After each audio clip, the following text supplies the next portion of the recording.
নমস্কার বন্ধুরা, আশা করছি সকলে ভালো আছো, সুস্থ আছো। আমি পাউরুটির ওই সাইডের অংশগুলো যেটা রেখে দিয়েছিলাম সেটা নিয়ে আজকে চলে এসেছি।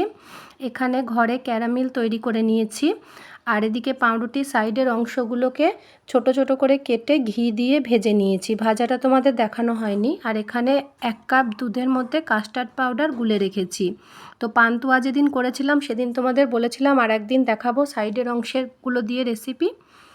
এবার ইন্ডাকশানের মধ্যে আমি ওই পাউরুটি যেটা ঘিয়ে ভেজে রেখেছিলাম সেগুলোর সাথে কনডেন্স মিল্ক আর ক্যারামেলটা দিয়ে একসাথে মিক্সড করে নিচ্ছি। আর এর মধ্যে 4টে এলাচকে কুচো করে দিয়ে দিয়েছি, সেটা দেখানো হয়নি। এরপর আমি ওই ব্যাটারটা একটা থালার মধ্যে ঘি ব্রাশ করে ঢেলে দিয়েছি। আসলে সব শটগুলো আমি নিতে পারছি না, একা হাতে ভিডিও করছি তো তার জন্য।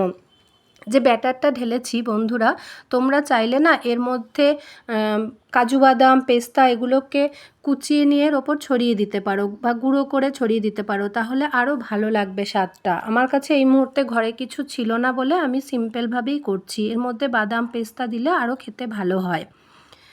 তো আমি এটাকে এবার 1 ঘন্টার জন্য ফ্রিজে রেখে দেবো। ওই থালাটা 1 ঘন্টার জন্য ফ্রিজে রেখে দেবো, যাতে ঠান্ডা হলে জিনিসটা আরও জমাট বাঁধে ভালো করে। তারপর ফিরে আসছি। তো আমি 1 ঘন্টা পর ফিরে এলাম। দেখো কত সুন্দর জমাট বেঁধেছে।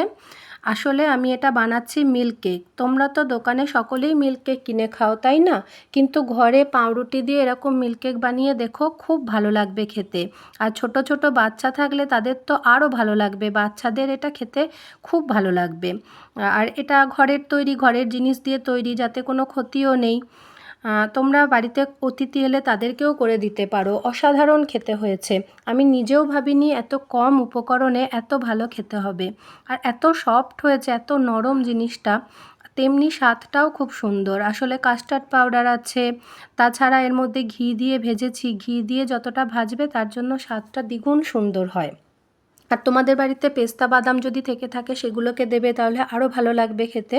তো তোমরা সকলে বাড়িতে বানিও এবং কেমন লাগলো অবশ্যই আমাকে জানাবে কিন্তু।